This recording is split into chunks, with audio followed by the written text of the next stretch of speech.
Hey, everybody. Got my Patriots shirt on. Let's see. The Bruins won last night, so life is good. It's good to be here. Hopefully, we'll get some folks sign in here. Make sure my email is shut off so you don't see my showing up there. There we go. All right. Oops, wrong one.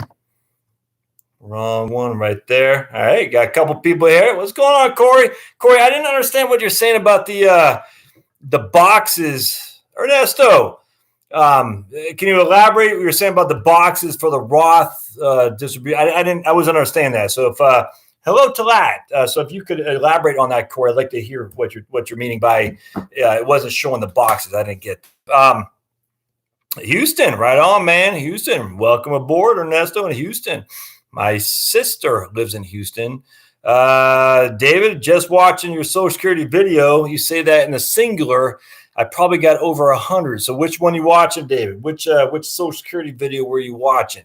I'd like to hear that for sure. My shoulder is killing me. So if you see me wincing a little bit, I tell you, it's getting worse. I'm looking forward to seeing my MRI results to get done and then most likely get surgery on that. Like I said before, I was using this Dr. Christopher's ointment on there, and it right there, man. This Dr. Christopher's what was a bone and tissue ointment that didn't do anything. So all right, let's see. Used to Minnesota, right on, Dwight. Looks like Dwight, I guess, or DWT. Okay. Used to live in Sugarloaf, Georgia. I think that's in Gwinnett County, right, Ernesto? I believe so. All right, so Corey, I was talking about specifying distributions for multiple accounts from your profile income square.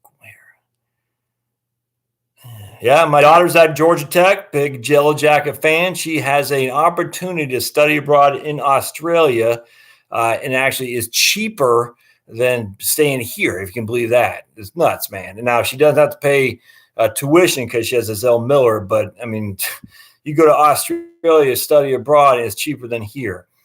All right, so Corey, talk about specifying distributions on the Right Capital software.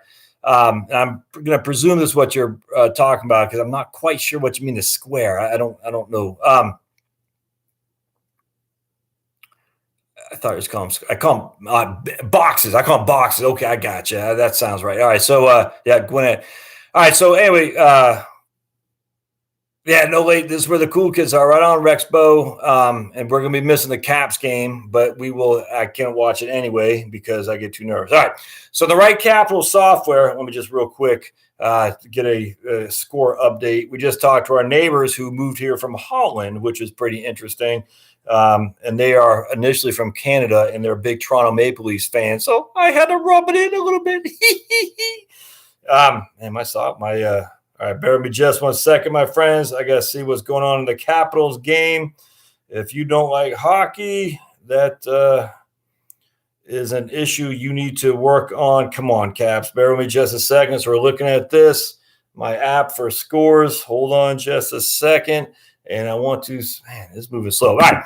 So in the Right Capital software, it doesn't allow you to kind of dictate if you want from where account it could come from. It will say it'll be either all from taxable, tax deferred, and then the tax free. So it goes from your checking account, savings account, your brokerage account, then your IRA, your 401k, then your Roth, or it'll do it pro rata. It doesn't allow you to pick solely your IRA first, which is actually kind of frustrating that they don't let you do that, but they don't. So if you're doing the Bruce Smith, right on, man. If you're doing the Right Capital software and you're trying to get it to come out from your IRA first, it doesn't let you do it. It's going to say if you have taxable distributions or taxable accounts, it makes it come out of that first. So it is a problem for sure.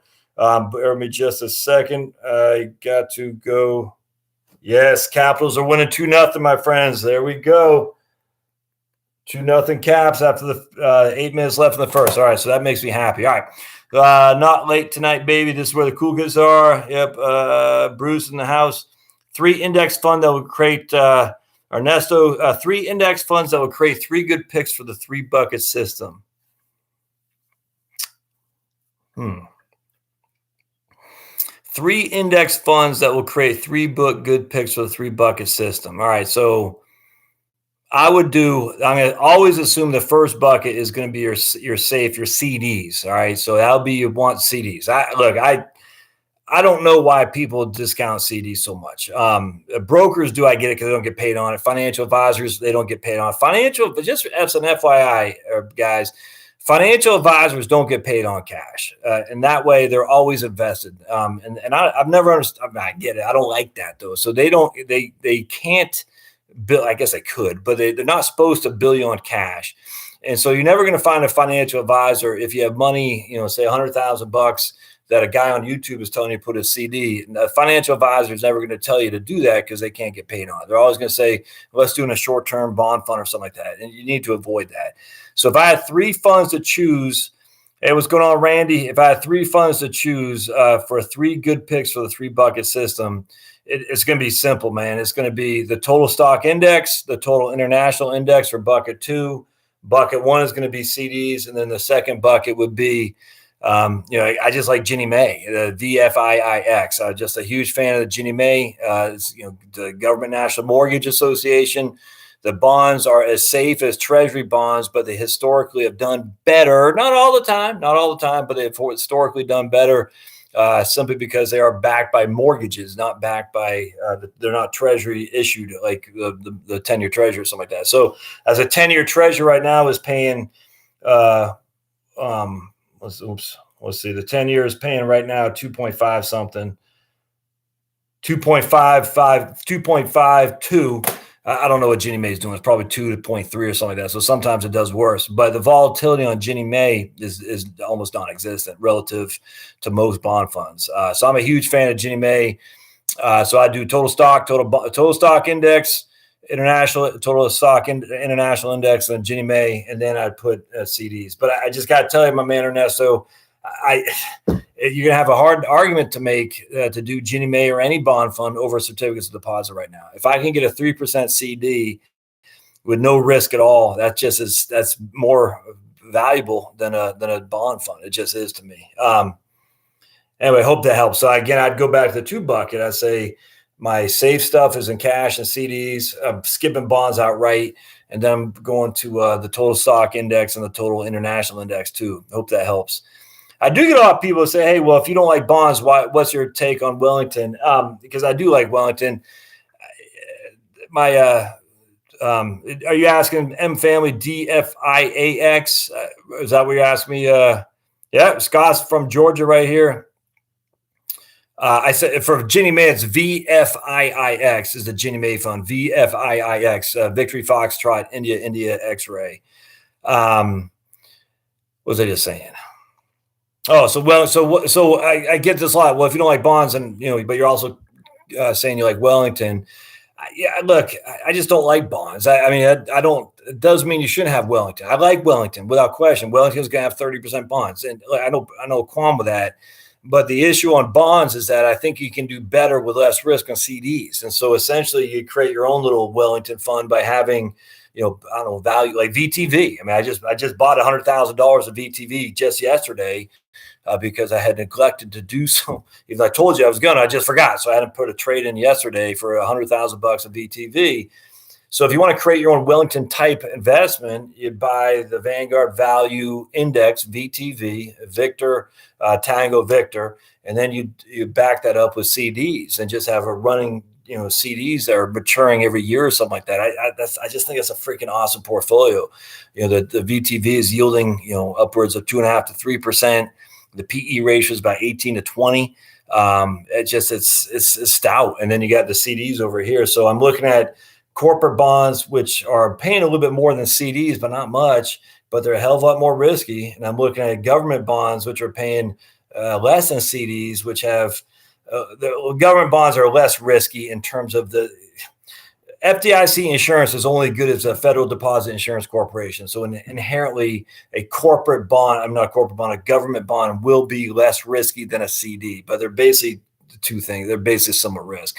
So I get more longevity on locking up money in a government bond with more volatility, because there is no volatility in a CD, with a tiny fraction, a little bit less risk and less yield. And CD, I get none of that. So I just think create your own Wellington, which is VTV because Wellington is a large cap value stock fund with bonds. So you can create your own like that for sure. Let's see. Scott, right on. KK, hello. Thoughts on? I love CD ladders, man. Ernesto, I think the great. The drawback is right now is you're not getting any more money for a 5-year CD than you are a 1-year CD, basically. So CD ladders inherently are great. In fact, I used to be a huge fan of annuity ladders, fixed annuity ladders. Like I said a million times on Sunday when I was at USAA, we used to have a 2, a 5, and a 10-year fixed annuity. The 2 was paying 4.8, the 5 was paying 5, and the 10 was paying 6. Maybe the 5 was paying 5.5. I can't remember. So it's 4.8, 5, and 6, something like that. And man, we used to recommend that like you wouldn't believe. The drawback about fixed annuities is there is something called the serial tax. I'm just not going to get into it because off the top of my head, I can't remember that much about it. But I remember I had never heard of that until I came to USAA. You just got to be careful if you're doing non-IRA annuities in the same calendar year. There's something called a serial tax that can really take you by surprise once you start taking distributions from the annuity. And I can't remember the total basics of how this works, but you just got to be careful. It could be kind of bad. So we would ladder 2, 5, and 10-year annuities, and because you're getting more as you're getting more yield as you're going up the yield curve. You're not getting that now. I mean, just the facts are a 1-year and a 5-year are basically just like that. It was before they're usually like that. So, Ernesto, it's hard to do a CD ladder. I don't see it. And I did a video a while ago talking about locking up a 5-year CD, knowing full well you might need to break it, i.e. surrender before maturity and just paying the stupid surrender charge. I like that a lot, but I was looking at a PenFed CD, I think. Is either Ned Fed or PenFed. And their surrender charge was pretty significant, man. It was like, I think they said 30% of the entirety of the interest that you could receive over the 5 years. So seems like they kind of got, they at least PenFed here, or Navy Fed, I think it was PenFed. Maybe it was Navy Fed. One of those credit unions, but it seemed like they got hip to the game where you lock up a 5-year CD and surrender it if you're going to get a better yield on a new CD that comes out, and that losing 30% of your interest is going to make that tough. So right now, I'm just not a big fan of CD ladders. I don't got a problem with them. You're not getting a whole lot of bang for your buck for sure. This thing probably believes a plan. Yeah, I'm not okay. David said not yet at 70, but close. Even though I have moved some of my IRAs to a Roth, I'll still have most of my savings in a deferred tax IRA. Does it still make sense to move money into a Roth? Yeah. I mean, absolutely. But I would have to know, David, if you're married. If you're married, absolutely, without question, it does. If you're single, maybe not so much. But if you're married, absolutely. It really kind of goes back to what you're going to be paying when it comes to Medicare premiums later on down the road when RMDs start kicking in. If you're going to have 85% of your Social Security subject to taxation or not. So it's particularly important if you're married to be taking advantage of the 2 tax write-offs that you have, which is you and the better half. But if you're not married, then you really got to look at it and say, okay, when I'm 82 years old and I got big required distributions, what's that going to do to my Medicare premiums? What's that going to do to my Social Security taxes, tax on Social Security? And what's that going to do to my qualified dividends and long-term capital gains? And it just got to, really look under the hood for that. So the answer to your question is yes, it still makes sense. Is it as mathematically certain as a married couple? No, it won't be for sure. Rexpo, I know you love a mathematical financial exercise, so here's my suggestion for a video that will make your channel grow even more. Trying to get you rich. Yes, rich. Roth conversions using funds from the IRA to pay the tax versus not converting and keeping the amount that would have paid the conversion taxes working in the original non-IRA account. What's up, Franklin? So it sounds like basically just because you're not using the taxes, it's just sitting there growing deferred. That's what it sounds like to me, Rexpo. That's literally saying at the end of the day, I'm not the opportunity cost essentially of losing the money before the tax. I'm having that money invest, and that's I 100% get that. It's still at the end of the day, it comes back to the idea of what is the tax burden going to be when you decide to pull money out or when you're forced to. And that's what it all comes down to. It is really tough from a mathematical perspective to go down there because we don't know. We don't know. I mean, if you're married filing jointly, how much your RMDs are going to be and things of that nature. But what we do know is if it comes from Roth, it won't affect your Medicare premiums. It won't affect your qualified dividends. It won't affect your long-term capital gains, and it won't affect your provisional income for your tax on Social Security. So we do know that for a fact. So when you're looking at, the opportunity cost of leaving the money in the account, that thus not having paid the tax, you got to also look at the back end of it and say, hey, how much is that tax is going to hurt me when I have to start doing RMDs? How do you refill your cash bucket as you withdraw? All right, so let's talk on that some. I don't know if that's going to work. So how do you withdraw? How do you refill your cash bucket as you withdraw? And I'm just going to do this off the who's asking me this at Wellington, Mariposa. All right. Oh, Wellington, Casa Mariposa. So that sounds luxurious, to be honest with you. So basically, ideally, I'm just going to, we'll say $500,000. We'll just say like this. So remember, in this bucket here, this is your first bucket, and that just is going to cover you. That plus your Social Security income would cover your income needs for, we'll say, 3 years. We'll just use that for example. So what happens is after 3 years, this money is gone. This money is down to zero. All right, so now you got no money in this. So you're like, well, that's great, Josh, but what do I do? And there's two things. This is either going to be low or this is going to be high. And the ideally scenario is that this is higher. And if you look historically, after 3 years, most likely it will be, and it will be significantly higher, $600,000. Not all the time, but more often than not. In fact, the majority of time, the predominant amount of times in history, this has been the case. So this would be $600,000 as opposed to $500,000. So now 100 divided by 500. That's grown, 20%. So that's up 20% over the course of that 3-year time. So we have, what's that? Roughly a 7%, compounded annual return. That's nothing. That's just not crazy man talk. And so then what we do is we take that gain and move it over here, if that makes sense. And that's the ideal scenario for sure. Now let's just use this as an example. And say you got your $100,000 in bucket one and $500,000 in bucket two. And now bucket two goes down 20%. So now we're down to $400,000. All right. Well, this is going to make it a little bit more difficult because do we really want to take $100,000 off a $400,000 account to move it here?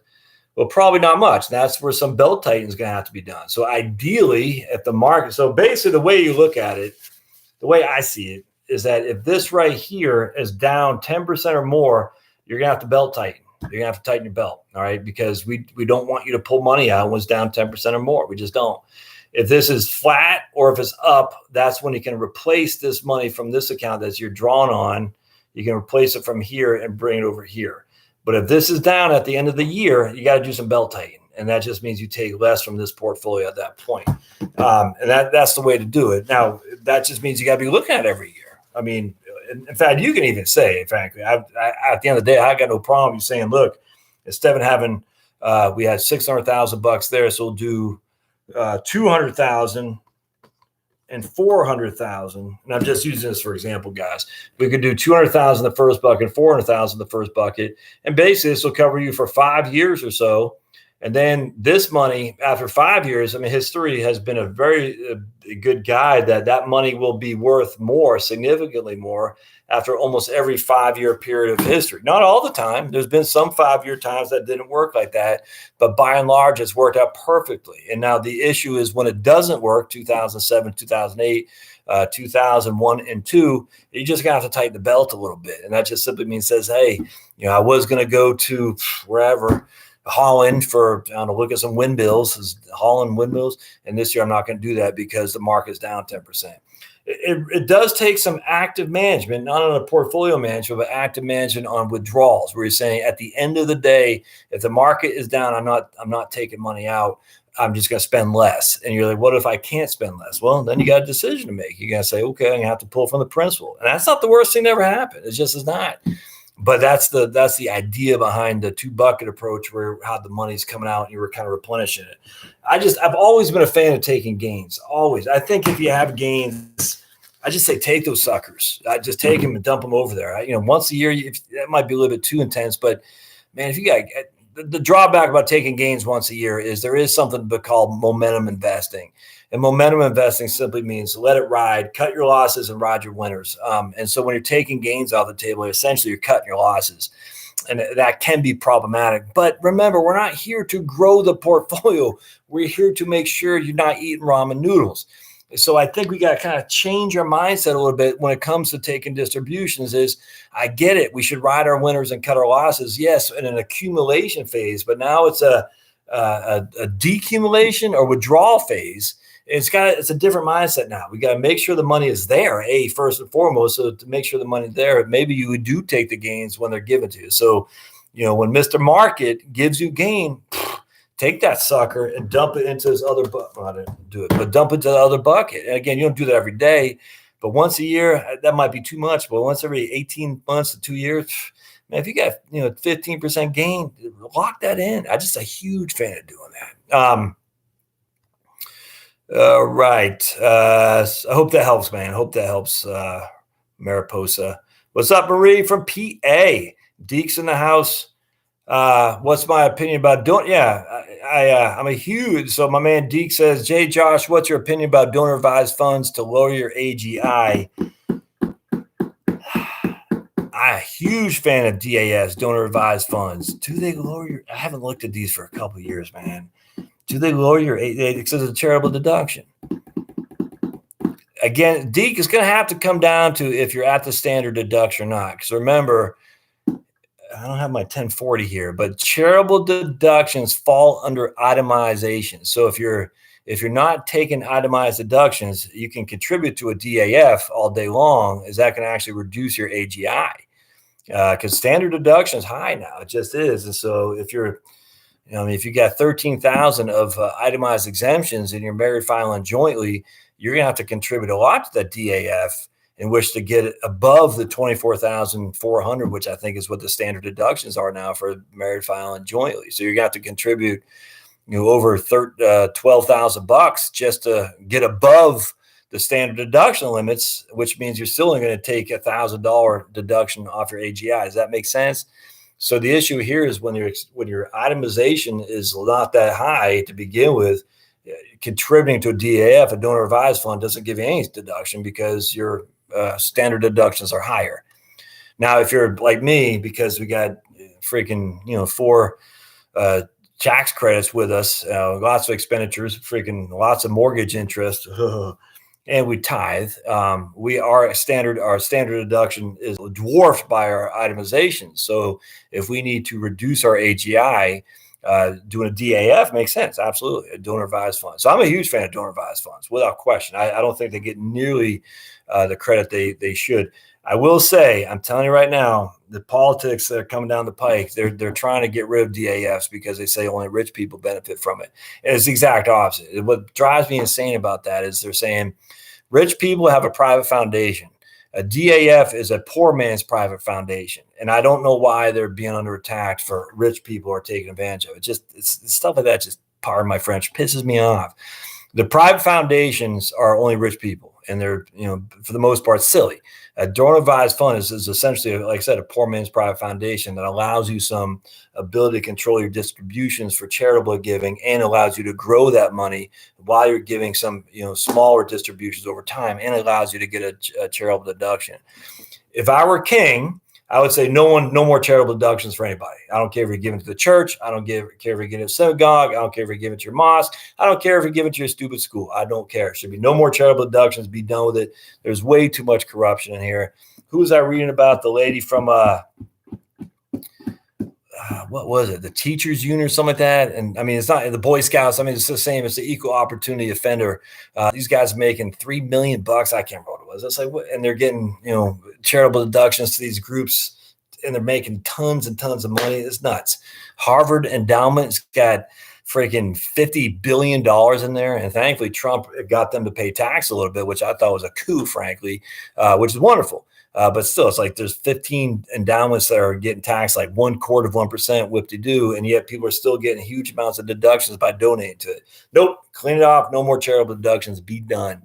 I had a guy arguing with me, well, that would take the charities. And I said, if the charities can't survive because they can't get charitable deductions, they're not doing a good purpose anyway. So anyway, that's just my take. That's political. Be careful. You might be offended by that, my political take. I don't like charitable deductions. But I also like the old flat tax from old Dick Armey. You might not like old Dick Armey, but he was a heavy chain smoker, always tan. This back in the day before Boehner. Dick Armey always had the flat tax, simple, just no charitable deductions, no mortgage interest deduction. You make what you got here, tax brackets, done and done. Let's move on. What a wonderful concept. Of course, the Republicans don't like you being free any more than Democrats do. So the Republicans never jumped on that, other than a few. What's that guy's name? I don't think Ron Paul was on that. He liked the other one, but Dick Armey and a couple small other ones. But the Republicans like they like getting the lobbying coming in and sweating them just as much as the Democrats do. All right, my man Ernesto again. 44. I have a high risk tolerance at the moment. I think is what you said. At what point in my investment journey should I start adding some fixed income stocks to my portfolio?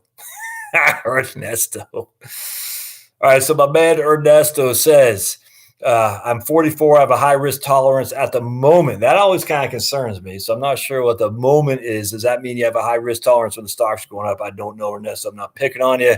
At what point in my journey should I start adding some fixed income? Anyone want to comment on that? Because I'm going to say never. I just don't believe in fixed income. I like CDs. I like fixed annuities. I don't like bonds. So not to be facetious, my friend, but what's fixed income going to do for you? I mean, they'll give you volatility. They'll reduce your volatility. All right. Well, CDs will do that with less risk and less locking up your money. So just putting something in CDs. I would consider CDs part of my fixed income portfolio. Absolutely. So the way I look at it, Ernesto, is I think you look at your Social Security as your bond. You look at your labor as your bond. That's your fixed income. So as long as you got Social Security, as long as you got, I know you're not on Social Security now, but as long as you got labor, that is your bond without question. If it looks like it turns that your labor might not be there because of injury or by, corruption on your CEO and he lays you off, then you'd want to turn a little bit more to fixed income for sure. But as long as you're pretty comfortable in your place of business, a place of work, you shouldn't have any bonds, any fixed income. Now, should you have an emergency fund? Absolutely. 2 years, I'm telling you, 2 years cash, 2 years cash, and it'll just make you sleep better at night. If you got laid off, you got 2 years cash. If the car breaks down and you got, you got a non-insurance guy who hit you and your insurance only covers $25,000 and you get totaled and you need a new vehicle, it's wonderful to have enough sitting on the sideline to cover all the issues that could come out to you. So I would say a year to two of cash and CDs and everything else in stocks and be done with it. And then your labor is a bond. That's what you got to look at it. Hope this helps. It's amazing. Joe, it's amazing to see how many views your videos are getting for a 24-hour period. Congrats. Yeah, thanks, Joe. I think YouTube is doing something on smaller channels. I came across a guy today who was talking about lighting a diesel oil, and he's just setting this match to it. I forgot. It's Just Thinking, I think is what his thing was, but it came from 2013. And I follow a lot of this stuff on engineering and stuff like that. I've never come across this guy's video, and he doesn't have that many videos either. But all of a sudden it came my feed. I was watching my man, Mr. Teslonian. He was doing thermodynamic with just plastic. It was freaking awesome, man. I love Mr. Teslonian. He does all this redneck engineering stuff. It's one of the best YouTube channels out there. And in my suggested feed after watching Mr. Teslonian, this guy came up with, he's doing all these different things with diesel oil, home heating oil, jet engine oil, and then gasoline and stuff. It was actually incredibly interesting. But the interesting thing was, a lot of his comment, he had like 6 million views, but a lot of that was recently. I mean, literally just in the last 2 months. And this video was from 2013. So I think YouTube is doing something to try to generate more for smaller channels, which I love, because this is one of the things about, just real quick, guys, if you think about doing a blog versus a podcast versus a YouTube channel, you're never going to break out on blogs. I'm telling you, you're never going to have the page authority or the domain authority as CNN or as Kitsis, who does Michael Kitsis, Nerd Wallet, the Motley Fool, AOL, not AOL, what's Vanguard. I don't know where AOL came from, but you're never going to have the page authority on a blog. So if I type in Social Security survivor benefits, I'll never see old Josh on there because I don't have the page authority or the domain authority. But if you do it on YouTube, I will.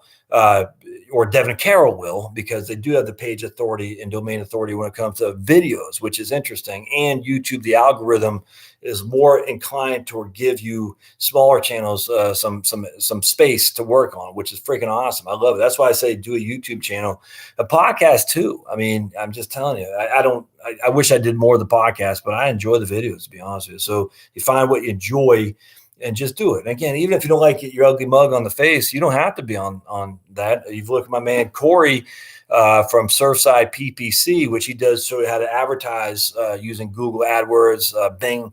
He does advertising on how to get your content out there in more people's hands via digital advertising. I don't know what that guy looks like. He could be an ogre, but I watch his videos all the time, and doesn't show his face at all. So if I saw him sitting next to me in traffic, I'd never know it was Corey from Surfside PPC, even though I watch his videos religiously because it's fantastic.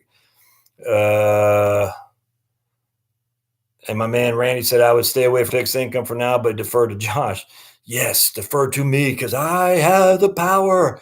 I appreciate that. Y'all remember that He-Man? I have the power. I always say that to my kids. All right, let's see what we got here. We're Carmelo Anthony's on here. No way, man. Carmelo. All right, so 44 in Iris. Yeah, I agree with my man Randy there. Rexpo. My man Rexpo says, thanks, Josh. Yes, exactly. The opportunity cost has me seriously gun shy about when trying to decide a Roth conversion where you are using funds from the IRA. Yeah, I get that, Rexpo. I mean, the facts are you have an opportunity cost that you're going to lose. Anytime you reduce your portfolio value, that is money that cannot be used to generate growth. I mean, you get that. I mean, I get that. That's the drawback about doing Roth conversions. And even if you don't do the taxes from your IRA, you just take it from a cash, that's still cash that is no longer there serving the purpose of whatever it was going to be. So there's always that opportunity cost that you can't get around that. It's tough, man. Tough because you're using an opportunity cost of an unknown. You don't know what the end result going to be. So there's no mathematical equation, fortunately. What point do I think about adding some bonds? Yeah. So my man Randy says he's not taking bonds till 50 or 55. I don't have any qualm with that at all. I wouldn't add any bonds. Just going back, and I know that sounds facetious, but for me, stocks and CDs. That's it. 20 or fixed annuities. I do like fixed annuities, and the reason I like fixed annuities is because they give you the no volatility. I'm telling you, bonds. I don't have the thing here. Bonds have volatility, my friends. I recognize Wellington was only down 22% in 2008. I get that. That's still 22%, though. I mean, that's still a big decline. Bonds they give you a reprieve from some of the volatility, but they don't eliminate it. They just don't. CDs and fixed annuities do. And right now, fixed annuities and CDs have the same yields and that you're getting on bonds without the risk. But I hate annuities. Ken Fisher, someone else was saying something else. I was watching a clip on this lady saying, I'd rather go to hell with Satan than sell an annuity. I was like, what the? Okay, that's just freaking mind-bogglingly stupid. Fixed annuities are fine. You get a 5-year fixed annuity for 3.5%. You're not paying tax on it. It has surrender charges, but there's no tax until you pull the money out. I don't have any qualm with that at all. None whatsoever. I keep meaning to do my video on the USAA fixed annuity they have called the Flexible Retirement Annuity. You got to be a member of USAA, but for any veterans out there, I'm telling you, one of my favorite products of all time is the USAA Flexible Retirement Annuity, the Fran. I'm real quick. Let me just do this real quick. I will do another video on it. But essentially what happens here is you put $5K in on the front end. Look, I don't get paid from USAA. I don't work there anymore, but you drop $5K in. The reason is because there is a 7-year surrender charge. All right. So basically what happens is there's a 7-year, 7%, 7%, 6, 5, 4, 2, and 1. After year 8, after year 7, so into year 8, the entire annuity is free and clear of any further surrender charge. So I start with $5,000, just get that 7-year surrender charge cycle behind me. Now I'm getting ready to retire. I got, let's say $200,000 in my IRA/401k. All right. And I'm like, man, I'm getting ready to retire. I can't have a negative sequence of return risk or a sequence of return risk like 2001 and 2 or 2007, 8, 9. Can't have that. What should I do? I say you take that $200,000, again, assuming this is an IRA, you dump it in there. If you look historically, the FRAN, the flexible retirement annuity, has given you a similar interest rate to about a 7 to 10 year treasury, roughly. Now, I can't guarantee you'll do that. I have no clue. But historically, that's what it's done, about an intermediate government bond. So right now, it's probably paying 2.5. And I don't know off the top of my head. Depends on how much money you have in there. So what happens here is you are knowing for sure that this money is guaranteed. There's no risk at all other than the solvency of USAA.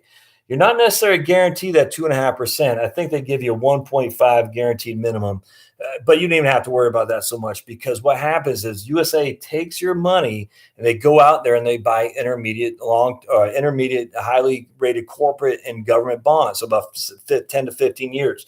So essentially what you're doing is that 200,000 you put in there is basically backed by intermediate high quality corporate and government bonds. So that 2.5% is probably not going to change much. It's probably not. And I'm not going to get the history of it, but I'm just telling you right now, in the old days when the markets were tanking and the interest rate or the interest rates are dropping like crazy, we had FRANs that were still paying 4.5 because it's locked in to these 10 and 15 year highly rated corporate and government bonds. It's freaking awesome. And yet you could not go buy a 4.5 rate CD or a bond to save your life, but you're getting that in the FRAN. All right. So now what happens? You got $205,000 in that FRAN. You're getting 2.5%. The principal is 100 guaranteed by USAA, which is the strongest insurance company out there, at least that I know of. So it's really, I don't want to say no risk, but the risk is the solvency of USAA. And if USAA goes bankrupt, we're all dead because USAA owns so much in government bonds. So if an insurance company like USAA goes bankrupt, that means something happened drastically to the treasury bond market, which means we're all dead. All right. So essentially you're saying, okay, now what happens is 2 years go by. All right, because you've had this account open for 7 years, you have 100% unencumbered access to the entirety of the portfolio. There is no more surrender charge. There's no commission. There is no nothing. The entirety of the portfolio of the FRAN is open, free, and clear. It's almost as liquid as a checking account. You can't write checks on it, but that is how liquid it is.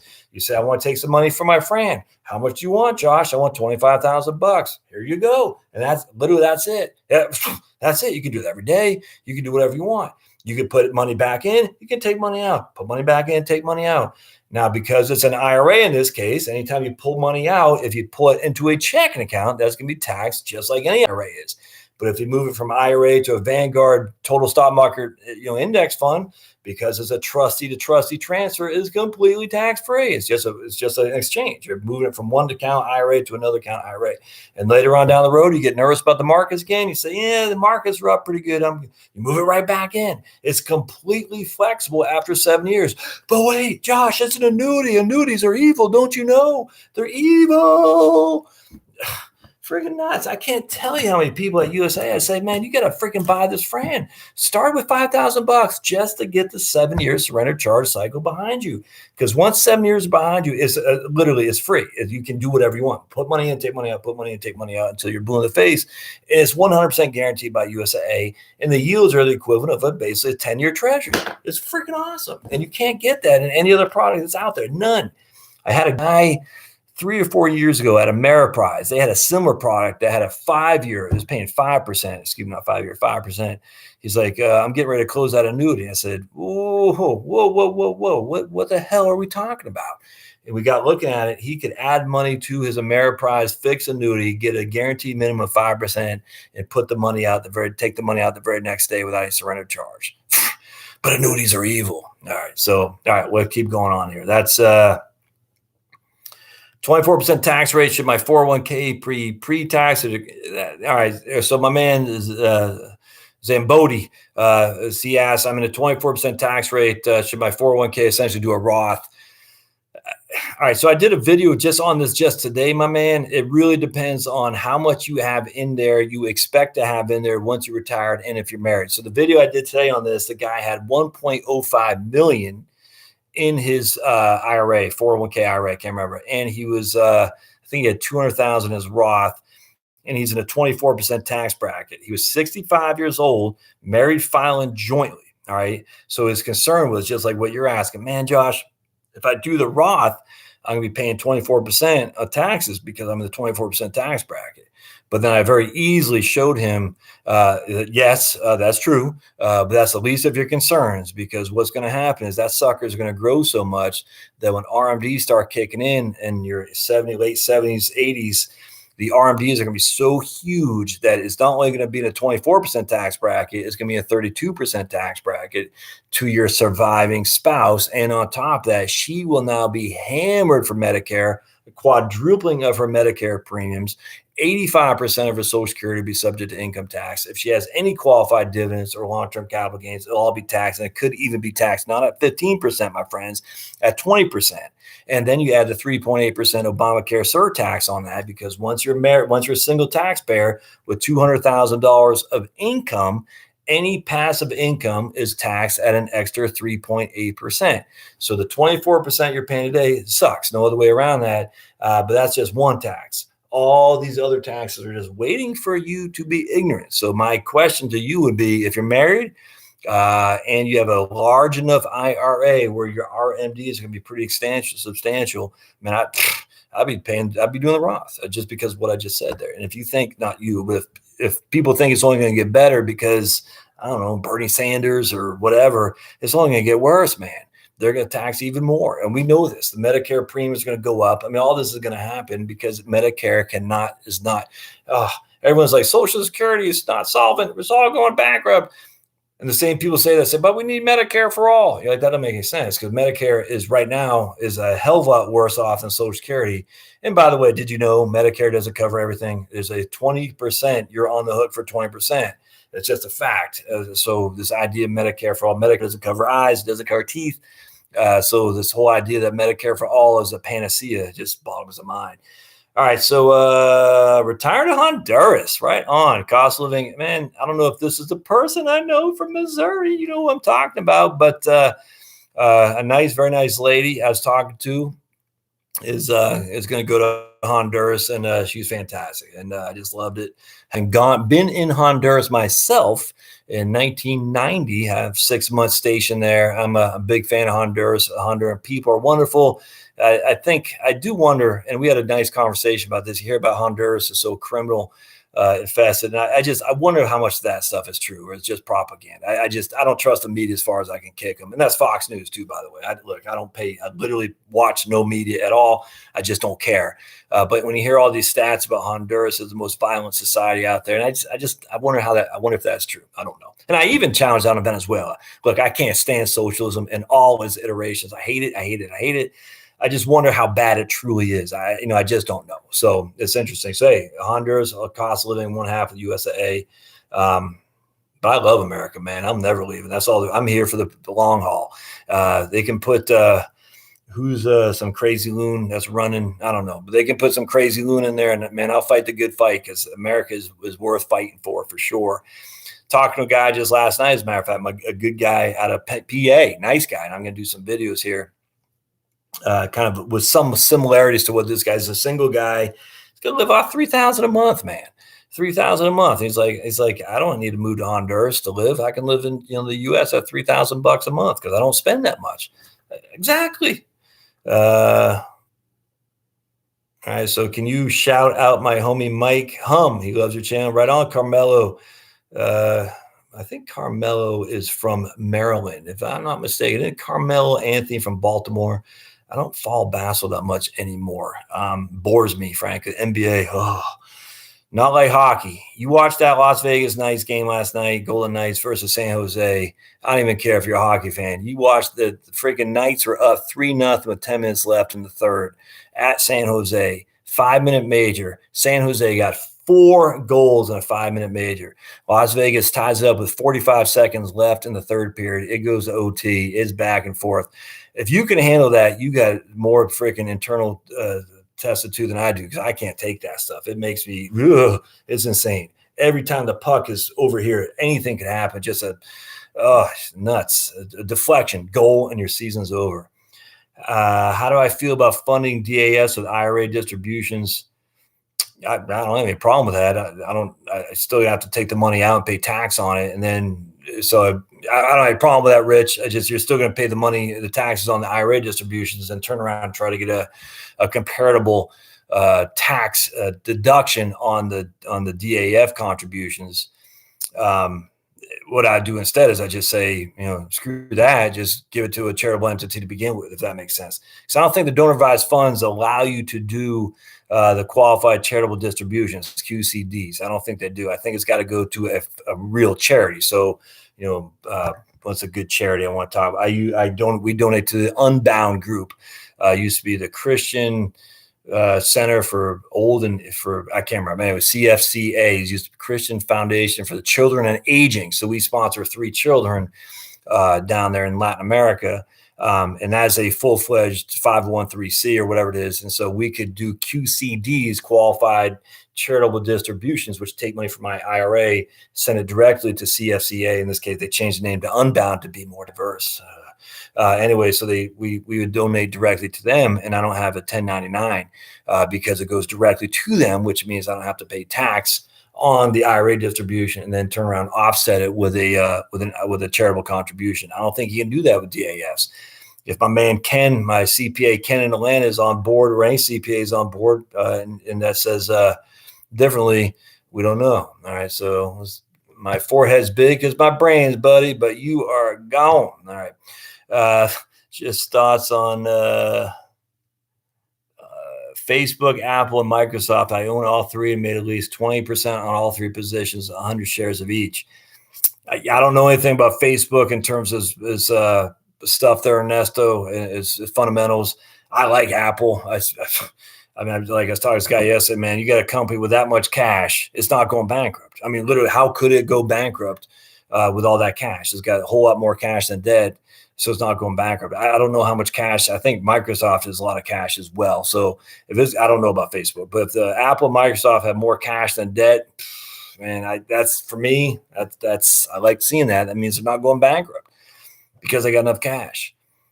Sound, are you not hearing me, Randy? Aditha, I got your thing on doing the single on Ken and Karen, and I'm definitely going to be doing that. Absolutely, Aditha. So how is the reverse mortgage line of credit calculated when getting funds from it? I mean, line of credit calculated. I'm not sure what you're asking me. It's not taxable. I do know that. How's a reverse mortgage line of credit calculated when you're getting money from it? I'm not sure what you're asking there. I don't know. It's not taxable. I do know that. All right, let's see what we got here. KK, single 42, plan to retire at 55 with pension of approximately $44K a year. Plan to start funded taxable account, Roth, IRA, and Roth. So for you, KK, you're in a position where pension is wonderful, but it's going to suck when it comes to Social Security because it will make your Social Security taxable. Unless they do this, 2100 bill, which would finally index Social Security for inflation, because it hasn't been since 1983 when they first signed the legislation that Reagan signed that was passed by bipartisan, by the way, that made Social Security taxable. So for you, unless they do that, your 44,000 pension is immediately going to make your Social Security 85% taxable, which is crazy. But it's still better to have 85% of your Social Security taxable than it will be to have 85% of your Social Security taxable plus having IRA and 401k taxable distribution. So I completely think funding your Roth, funding a taxable, and funding a 457 without question. I would not do any more deferred accounts. So let's just put it that way. No way. No way. Due to pension retirement, best tax strategy is to collect pension and cash out from my taxable account. No, I think the best strategy would be to cash out from your IRA. Absolutely. Collect your pension and cash out from your IRA as quickly as you can before you start taking Social Security. So presuming you're not affected by the windfall elimination provision, that means you've been paying a Social Security. You're going to wait till you're 70 to take Social Security. You got your pension kicking in before that. And between the years of, let's just say 62 and 70, you're hitting your IRA, your 401k like a crazy man and having that zeroed out. So by the time you hit 70, you have big Social Security you have a pension, and your Roth will make up the difference if you need it. And the only thing you'll have taxable will be 85% of your Social Security and your 44K pension. That's what I would do. Absolutely. That's, in fact, I would do that if you have the pension or not. That's a wonderful thing to do. Audio right on. Greetings. Sorry, my man Sergio. All right. So Sergio, you can answer the question on the reverse mortgage. Anything that Aditha needs to know, Sergio, how the reverse mortgage line of credit is calculated when getting funds from it. I probably think there's more to that question. Robert, I like covered calls, man. I'm a fan of them. I think they're interesting. The drawback about covered calls is going to be you're going to sell a call on a stock, and if the stock goes down, you're going to turn around and sell a call on that same stock that goes down. You're going to ride that sucker down, which is exactly what happened to me when I was selling covered calls in the Qs back in 2000. And so the triple Qs were the NASDAQ index. And like everyone, I said, I'm selling these covered calls. I think 15% out of the money. I think 3 months before they matured. And then it's great. So you're selling these calls, but now so the NASDAQ goes from 5,200 to whatever it went to. I can't remember. And so I made all that income, which is great. But now I was on the bottom end looking up when my NASDAQ stock's getting killed. And then so I sold a call again because I'm thinking I'm just going to ride it down. And then it came back up off the basement, and I got my shares taken away from me. So it was the learning experience there was for me. It was great while I was riding it down because I was getting an income that I would not have got if I did not sell the covered calls. The minute the shares came up and I had a call, it was, and we don't do European calls here in the United States. That means you don't have to wait till you don't have to wait till maturity date. Exercise date, maturity date for it to be exercised. So I remember losing my Qs, and I must have lost 50%. And I was like, all right, I can just ride this. Hopefully it'll flatten off. And I remember getting it exercised, my shares taken away from me, and said, oh, wait, I just literally locked myself into like I said, a 50% loss, which was painful. But I'm a fan. Absolutely. I'm a fan of selling covered calls. I think they have a lot of opportunity there. You got to be careful though, man, because they get taken away from you and you have a low cost basis on a stock, i.e. a highly appreciated stock. I wouldn't be selling covered calls on a highly appreciated stock. If it gets taken from you, you're screwed. You're going to have a huge capital gain. Don't do that. Obviously, the more volatile the stock, the more you can make as a premium from writing covered calls. That's just a fact. So the more volatility is in there, the more you can make money as selling calls against the stock you also own, but also means the more likelihood you could lose. All right. But that, the covered call, if you lose on the stock price and you had sold the call, you're actually losing less because you're getting a premium, but also means the more likelihood you could have those shares exercised and taken away from you because the volatility means it could go up and it could go down. So I like it. I think it's interesting. And I think it lost me for a second there. I think more people could learn a lot about covered calls and really add a little bit of income to their portfolio and literally reducing the risk. My man Rami says, I have fund that pays 0% for the first year of funding. The following years, I earn 7.725% interest. Yeah, I don't know what's paying 7.25% out there, Rami. That makes me kind of nervous, my friend. So you're not paying anything the first year. The following years, I earn 7.25%. I do Roth. That's what I do. My man Obsessed DIY. I like REITs. I like them. REIT index funds, I like them. They should absolutely be in your Roth without question because they pay dividends, and we want anything that pays dividends and have opportunity for appreciation in your Roth without question. I'm a big fan. Recommendations regarding the order of contributions to various account types during accumulation phase, depending on goals. I would always, so you got to take advantage of your employer's match first and foremost, Sean. So if they match, you got to take advantage of that. It's a no-brainer. So let's say your company matches 3%, you take advantage of 3%, but that 3% should go into your Roth 401k or Roth 403b without question. So if you have access to a Roth, you do your 3% to the Roth, your employer does their 3% to your traditional. So you're essentially you're doing a hedge. You're saying, I got money that's going to be tax-free. I'm paying tax on it now. And I got money that's going to be taxable that I'm not paying tax on it now, if that makes sense. After that, you don't do any more into your 401k, 457, 403b. You do it all to a Roth IRA without question, in my opinion. After that, if you have money left over, I would still do a Roth 401k on top of what is. So essentially, you're doing your employee deferrals onto your Roth 401k. So basically, in my opinion, I look like this. 3% goes in the Roth 401k. The company matches 3%. That goes in the traditional 401k. Then I'm doing a Roth IRA because it's free and clear of the employer plan, which I still think is valuable to have diversified asset or account types. And then if I have money left over, I'm revisiting the Roth 401k because you have $24,000 a year you can contribute if you're over 50, $19,500 if you're under 50. And so that's the way I would do it without question. Sean, minimize tax or retirement before age. Oops. Hold on just a second. Minimize tax or retirement before age 59 or make a separate video. Man, I'm not getting that. What's your strategy on mutual funds? ETFs. That's my strategy. I'd much rather have ETFs and mutual funds, especially in taxable brokerage accounts, because they're just more tax efficient. No, there's just no other way around that. Now, if I'm adding what's called dollar cost averaging, like I just bought an ETF VTV. I paid one time. I think at USAA because I bought a decent amount. It cost me $8.99. If you're going to do dollar cost averaging where, a certain amount of money is going in each and every month or each and every week or something like that, then you want mutual funds. Mutual funds are open-ended. All right. That simply means that there's no transaction cost. They just take your shares, your money, and they issue shares to cover the contribution. So every month you're putting $250 into a mutual fund. You got to do mutual funds in that case. You don't want $250 every month going to an ETF.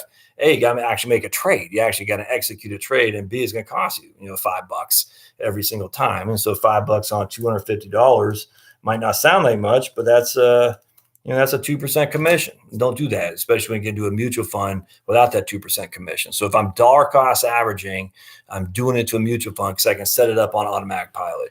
If I'm just buying outright, just once in a while, I'm just going and making a purchase, man, I'm doing ETFs without question. Hope that makes sense. Rain in Garland, Texas. Right on, Monty. We'll see about the Stars, man. I think the Stars are playing the St. Louis Blues. It's going to be interesting. Love your 6th video. Please do one for single. Yeah, no, I hear you, Rob. I got that loud and clear, my friend. Gentlemen at our church is with Thrivent Financial suggesting we transfer IRA over to them from Vanguard. So benefits are, geez Louise, man.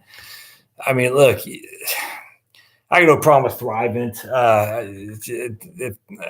I used to love competing against Thrivent, Steve, just because I knew I could.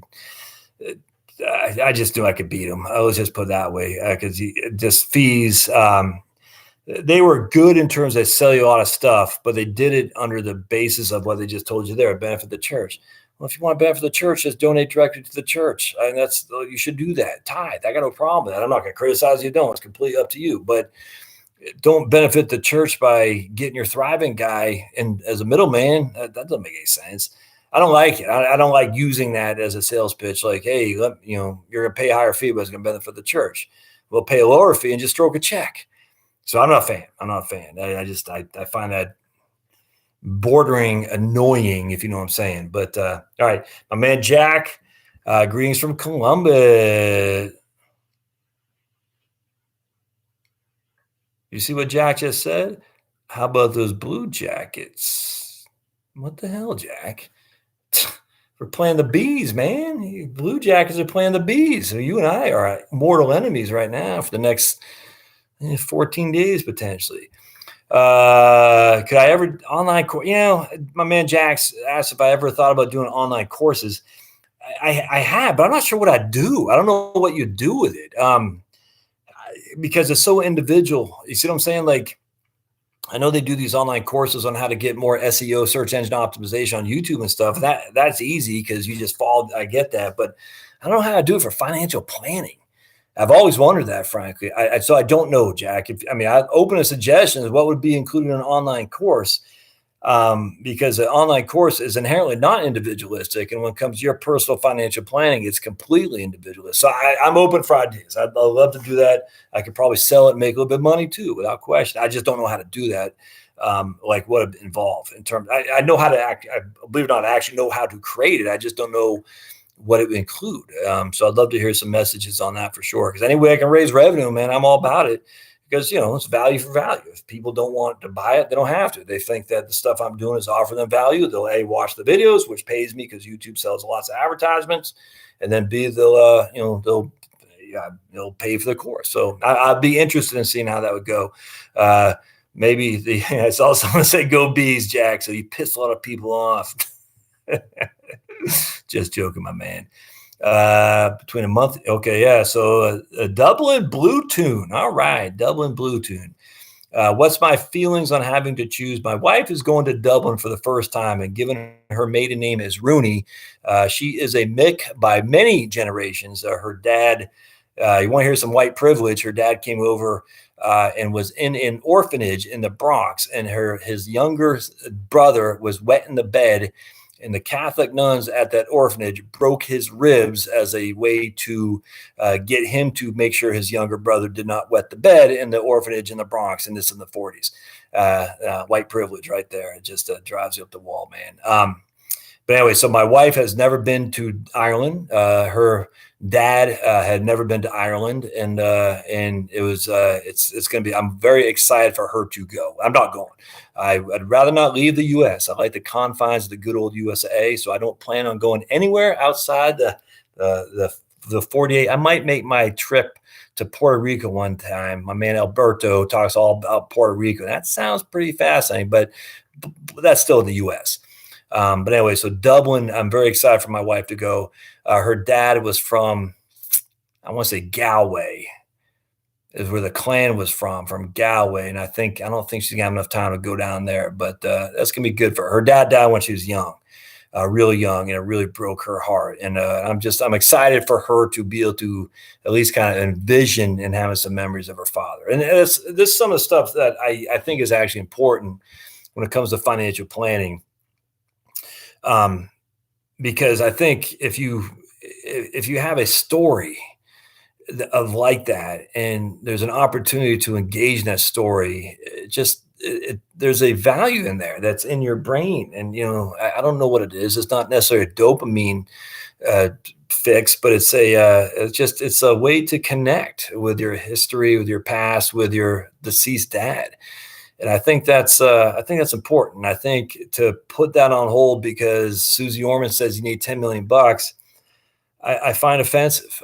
Just because you don't know if that time's going to come again. I had a guy put on the YouTube channel on the comments today where he said, I want to be safe in the future, or something like that. I said, no, I get what he's saying. He's want to keep working until he's 65 because he wants to make sure he's good to go. I said, yeah, but that's when he can enjoy it. I said, but there's no guarantee you're going to make it to then to enjoy it. You don't know. And I'm not saying start lighting cigars with $100 bills, but if you can find a way to make it work financially, I think you got to do it because you just don't know. And I mean, I've been in this business for a long, long time, talked to so many people. I've heard so many stories about woulda, coulda, shoulda, and it breaks your heart. And so anyway, I'm stoked for my wife to be able to go there. It's going to be freaking awesome. I'm not going. But she's gonna this summer. I can't wait. All right. What's my take on the lump sum and a monthly annuity? I did a video on that just literally a couple of days ago, my friend, on taking a lump sum or a monthly annuity.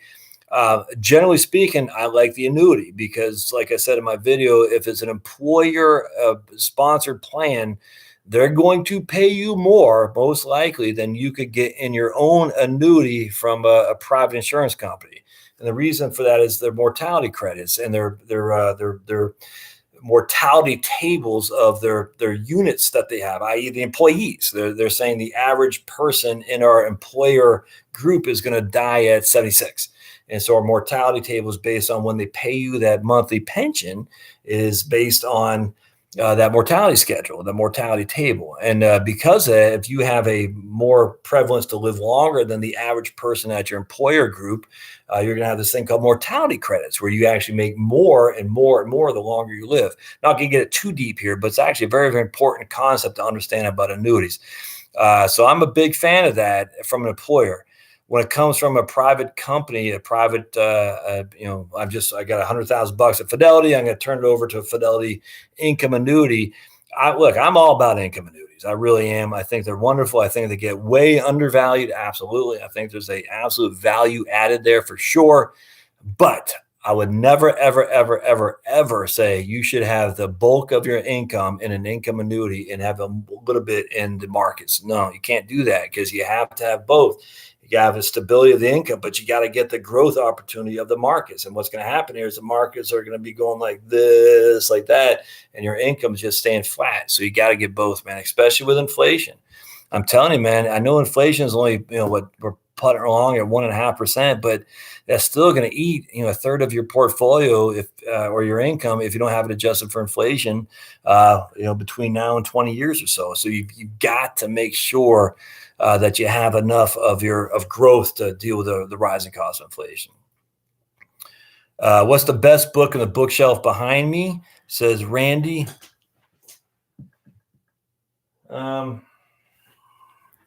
Obviously, it's going to be a trite. Obviously, I have a Bible. It's the,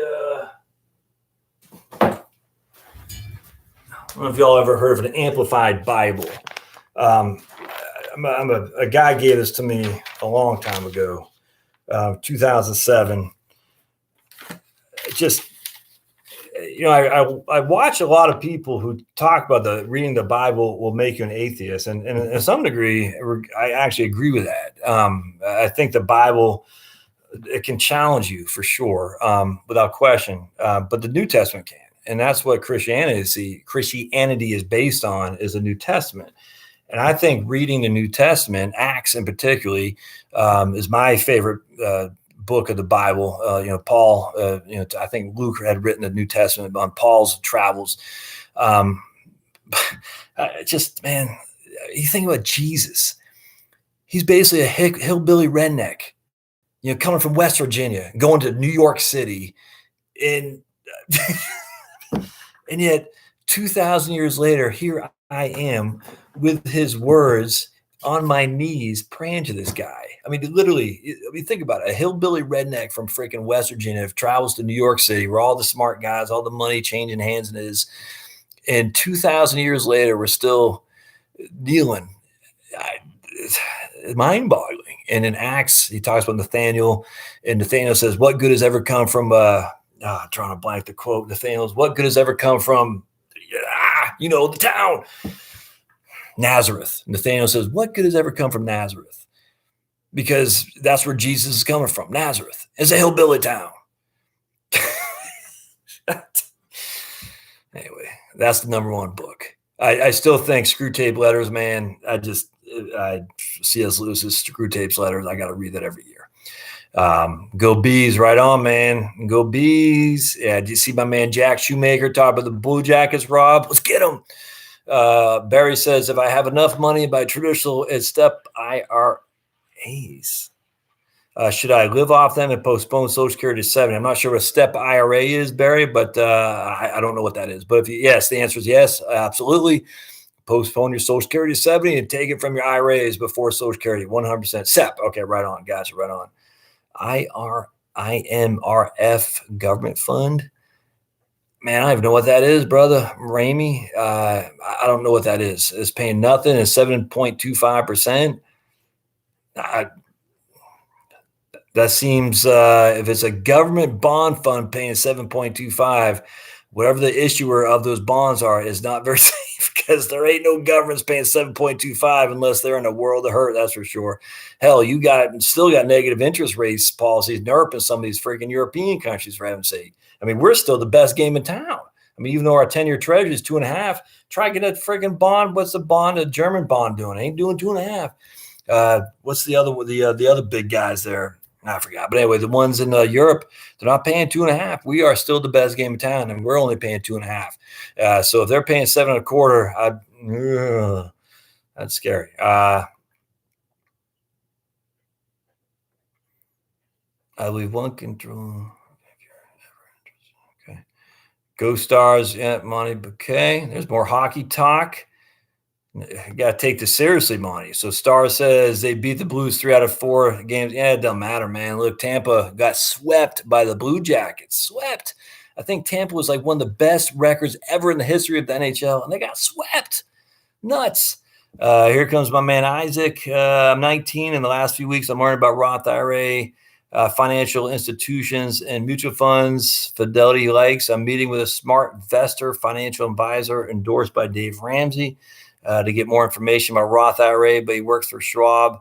If I end up wanting to use this advisor, would he be able to guide me with yeah, absolutely. I mean, because the Schwab is just a custodian. They absolutely got Fidelity accounts in there, Isaac. Absolutely. So that if they're doing Fidelity funds or ETFs, they can absolutely buy it within Schwab's platform without question. Di Marie, appreciate the videos from Minnesota. You got it, my friend. Absolutely. Thanks for being on board, Di. John S. Took me to forever to find a way to get a Roth 401k, have a little bit in TSP, a TSP Roth, but 95% of retirement is pre-tax, trying to build after tax. So I want to retire next year at 55. Keep building it, man. And then just start taking the money out. Once you separate from service at 55, just start pulling out, paying the taxes, and just be done with it. Obviously, John, you got to do your own due diligence for sure. Don't just take me just yapping on YouTube. Isaac, YouTube endorsed by Dave Ramsey. Oh, okay. Here's my man Ernesto saying, "Hey, Isaac, search." Okay, I got what you're saying. So, Isaac, search YouTube endorsed by Dave Ramsey, and just seeing some of the results they have. I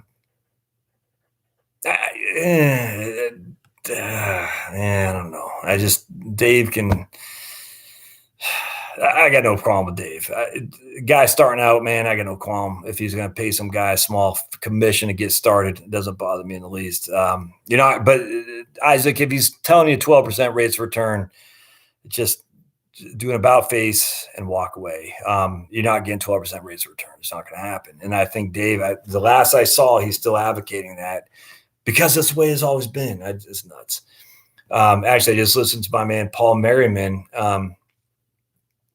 And I don't know if y'all have ever heard of Paul. He's a good guy. I like him quite a bit, actually. But he kept talking about the small cap value. And I was just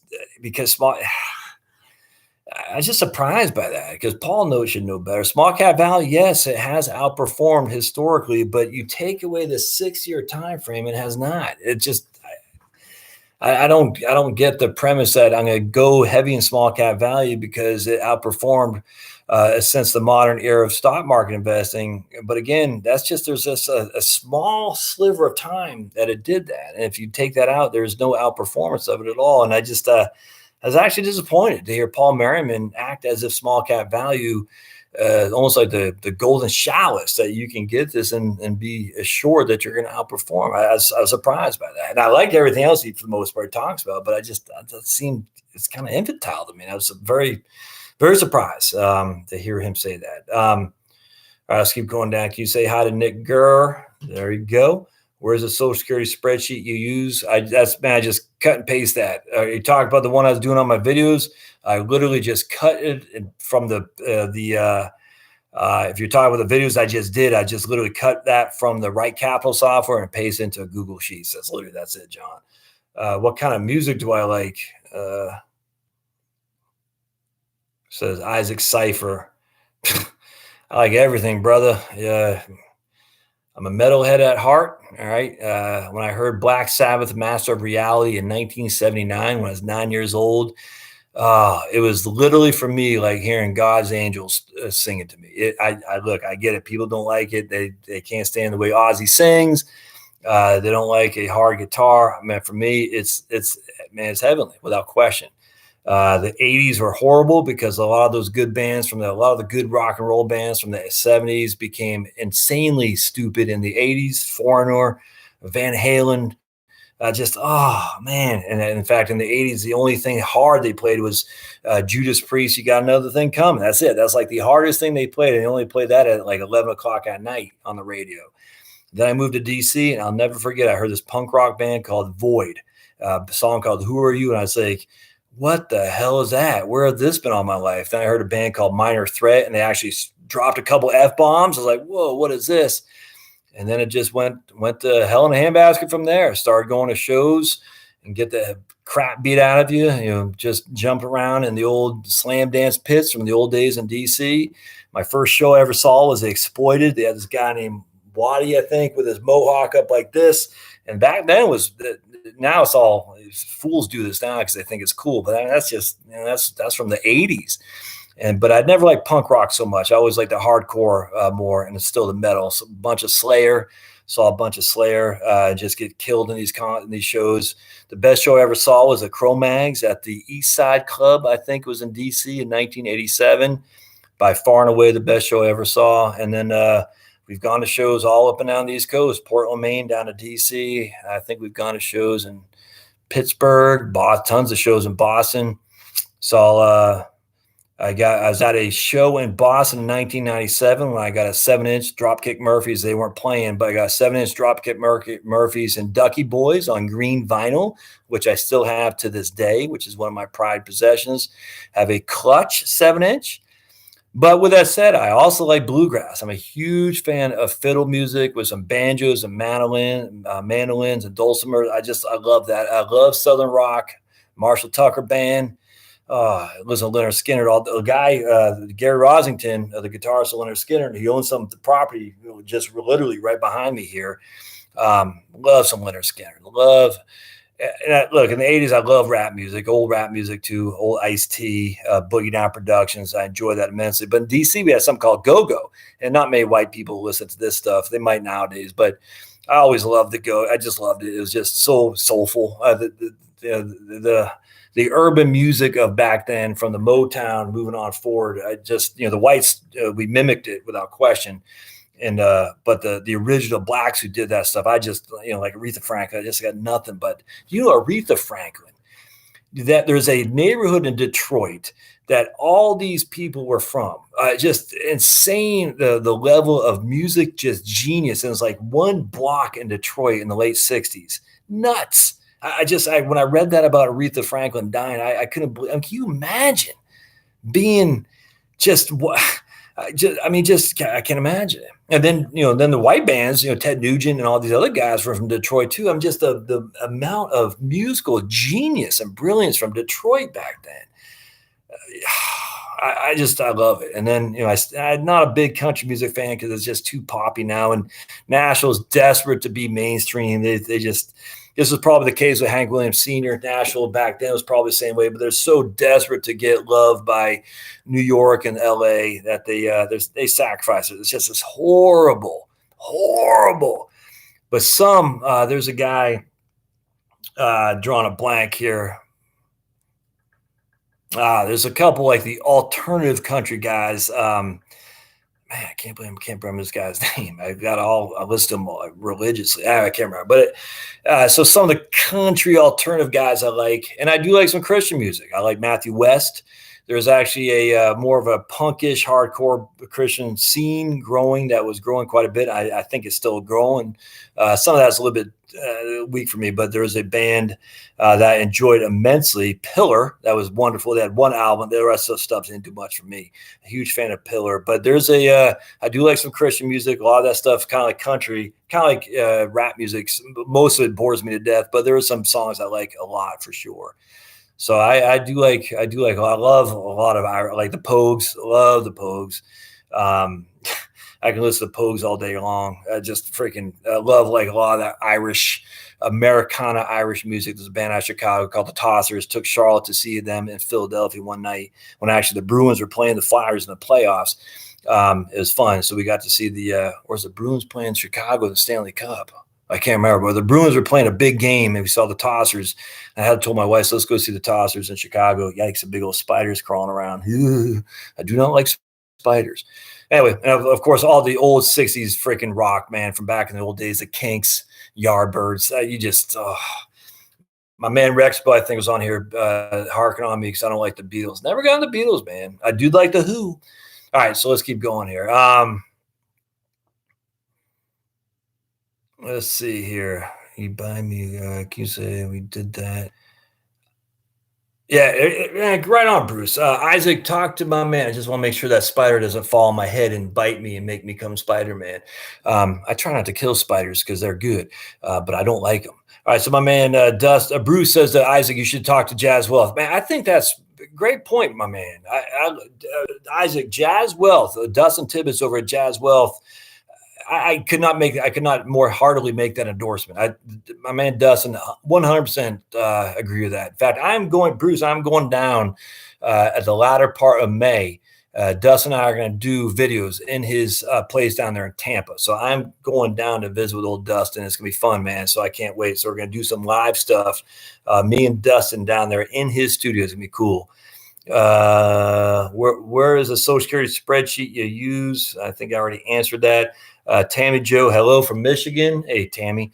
Your channel has quickly become one of my favorites. So many good videos. Well, appreciate you being here, 100%. And if you got suggestions on what you want me to talk about, put it on there. I do enjoy very much the Q&A stuff I started doing recently. I actually get a lot out of that. I can do a lot more quick videos, kind of 3 or 4 minute takes, which for me is short.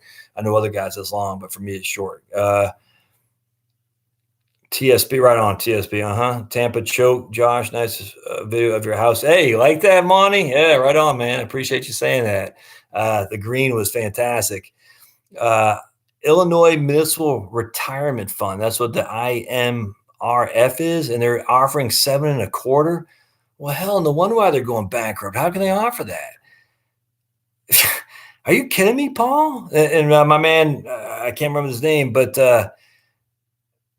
that's friggin' nuts. IMRF is an Illinois Municipal Retirement Fund. They're offering 7.25%. Jeez, I'll be on that like white on rice. But it's talk about a Ponzi scheme. How's that ever going to? Hey, Yoli, good to see you here. You agree with me, so that means you're right because you agree with me. Your thoughts? Look, I'm not a big fan on the Vanguard target date funds, but I'm a hypocrite because I had one for the longest time until I sold it and I bought VTV. I don't like the target date funds, generally speaking. I like the life strategy funds better just because they don't become more conservative as you age. So I like the life strategy better than the target date funds, but you're not going to go wrong with a Vanguard target date fund. You're just not, for sure. Now I had the 2050 or 55. And to my chagrin, I found out I had 10% bonds. So I sold that sucker and bought VTV instead. But man, at the end of the day, not going wrong with the target date fund. Not cute. I just got an operation now and I'm really rusty at basketball. My friend thinks he can beat me. Can you tell me? Thanks. Thank you all. Good to hear other inputs than just Dave. Yeah, right on. There you go, Isaac. Oh, hey, right on, guys. Thank you for helping our man Isaac out. Any good news from Congress on retirement about Social Security?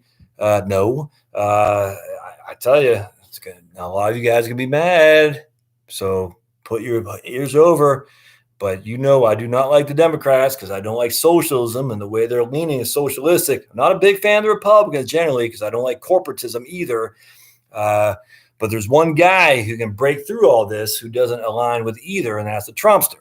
And if the Trumpster would get off the schneid and start advocating for Social Security reform, I'm telling you, man, he would solidify his reelection just like that. And he would do it in a bipartisan way, which would even get probably even Pelosi on board. And would probably even get some of the guys like my favorite is Tom Massey. I'm a big fan of Thomas Massey. I think he's out of Tennessee or Kentucky. But it'd probably get some of those guys on board too, because Social Security is the glue that binds us all together. There's no other way around that. And Trumpster could get that going. It'd be solidified as legend forever. I'm just telling you, and I hope he does it. And now, okay. So for you all who hate the Trumpster, who got Trump derangement syndrome, I'm sorry. That's my take. You don't have to buy it. You can say I'm a fascist Nazi. Don't care. I've heard it all. Don't care. The idea that I'm just blindly following the Republican Party, if you only knew, man, if you only knew.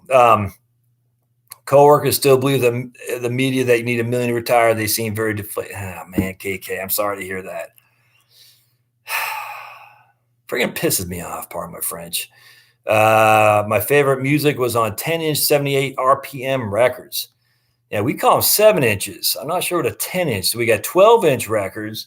That's what an album was. Then you had the EP, which is a 7-inch. And so we used to do these presses of green, orange, pink vinyl 7 inches EPs. I don't know what a 10-inch it was, though, but I do know a 12-inch. Had a huge record collection, which I had to sell to raise some money for a thing I won't go into. Led Zeppelin with Jimmy Page and Robert Plant. They're going to be out there in New Orleans, Sergio. That's crazy. I don't think I'd go because I don't have any inclination to see old men jump around, but that's cool. JD says I plan to retire at 59. Not sure I should spend down about 40% of my assets prior to 65. Yeah, no, it seems scary to blow through that much of my savings that quick. I mean, we literally have evidence that people get nervous about dipping into their capital, JD. I mean, it's literally there's scientific evidence and research that shows when it comes to spending from principal or spending from income, be it your working income or your dividends capital gains, you are more inclined to spend more if it comes from income, be it dividends capital gains or you're just labor. And you're less inclined to spend more when it comes to capital. It's very interesting, or principal is very interesting.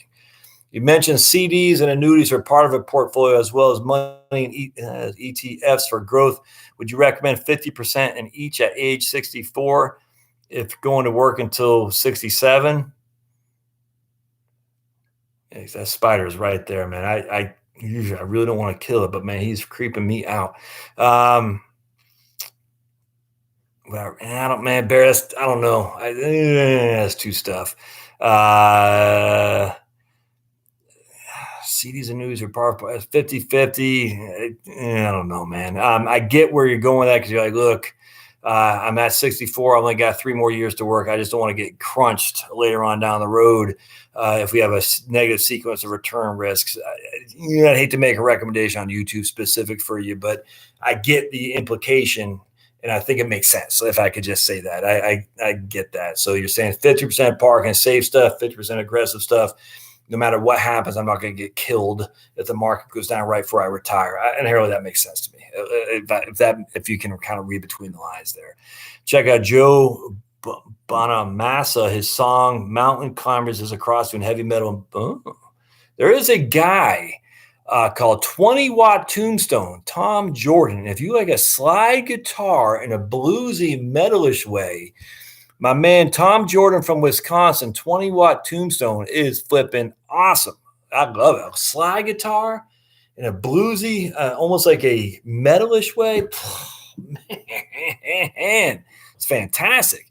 He's a friend of mine on Facebook. I interviewed him. One of my first ever interviews I did on my podcast. A great guy. If you like Southern Gospel, the Happy Goodmans were darn amazing. Never heard of them. That sounds good, man. But I'm sure I'll forget after this. So if you want to bury, put it in the comments section. So I remember it's the Goose at National Geographic is live streaming on YouTube. It's the Goose at National Geographic is live streaming now on YouTube. I don't know what that means. Where can you get that Excel spreadsheet if I retire early? I don't have it. Initially I was going to give that out or even sell it, but then I had enough people saying, "Hey, can you help me?" And I don't have the time to answer each person's question. So John, you just got to create yourself. It's just not enough time today for me to answer all those questions I could see getting that I was starting to get. As much as I love people wanting to get engaged in that, I can't. Along those lines, my man Larry Kotlikoff is an economics professor at BU, who's pretty liberal, by the way. He runs for president every now and again because he recognizes the $100 trillion unfunded liabilities that we have with Medicaid, Medicare, and Social Security, but he's coming out from the left. He runs a website called Maximize My Social Security. And for $40, you have access to his software, which is flipping awesome. Huge fan of it for $40, man. So you can't go wrong there. That's for sure. My man or a lady, Talit, I'm sorry. It looks like you're a woman. I can't tell. I'm sorry. The thing's too small. My eyes aren't that great. I live on dividends. Should I move the rest of my money from CD and get more dividends? Because this year I didn't pay any tax on it, and I'm not working, married, filing jointly. If you're living on dividends, the only thing is, if you move it from CD to get more dividends, you easily could find yourself on the back end of a down market to let. So, gotta be careful there.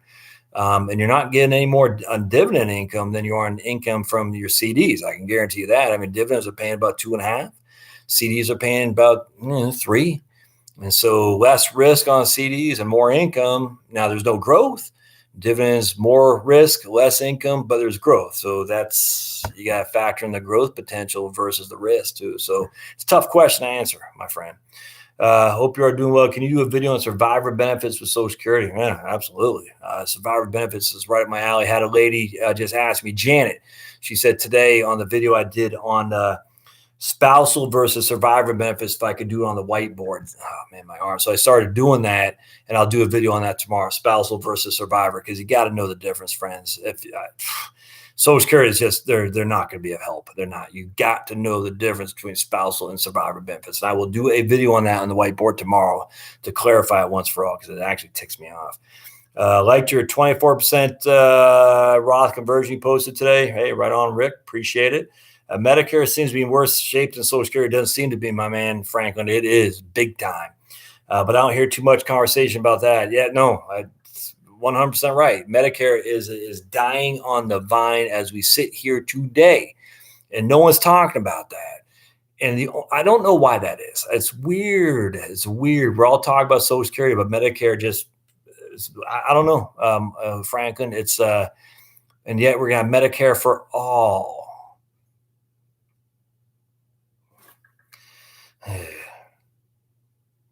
Oh, dude. God almighty. Spiders creep me out, man. The Harry Potter and the Lord of the Rings movie, when they had, remember Lord of the Rings, that Shelob. The other alternative to spending down 403B pre-tax assets would be taking pension at 59.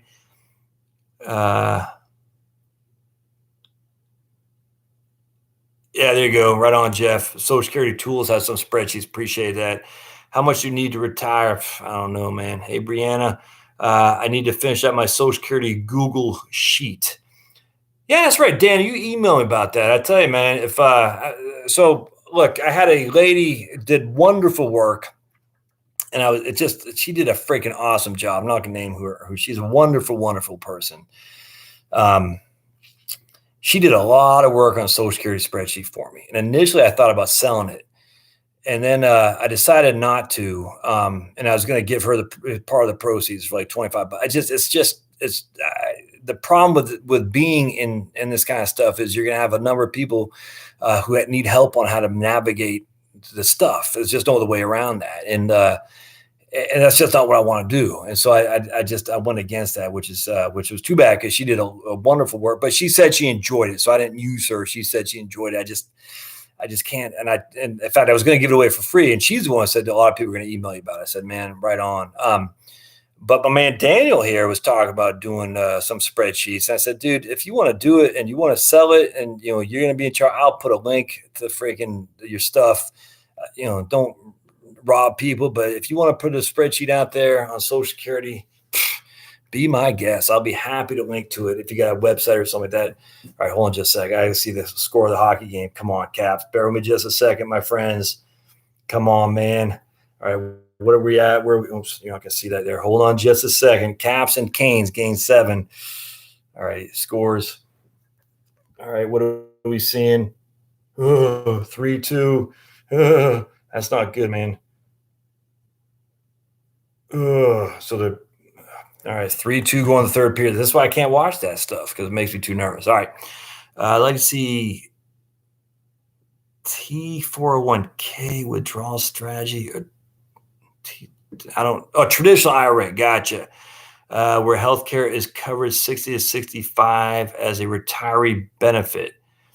That's traditional IRA. So does that mean you don't have any healthcare cost, Jim? I'm not following you, man. But all right, my friends, I'm pretty wiped out. I think I think I'm going to call it a night here. I'm much obliged for y'all being here. I'm not going to watch the third period of I'm not going to watch the third period of the you got Jeff of the hockey game because I simply will go insane. If I was watching that game last night against the Golden Knights and the Sharks, I would have gone insane. Even though another my favorite team for sure.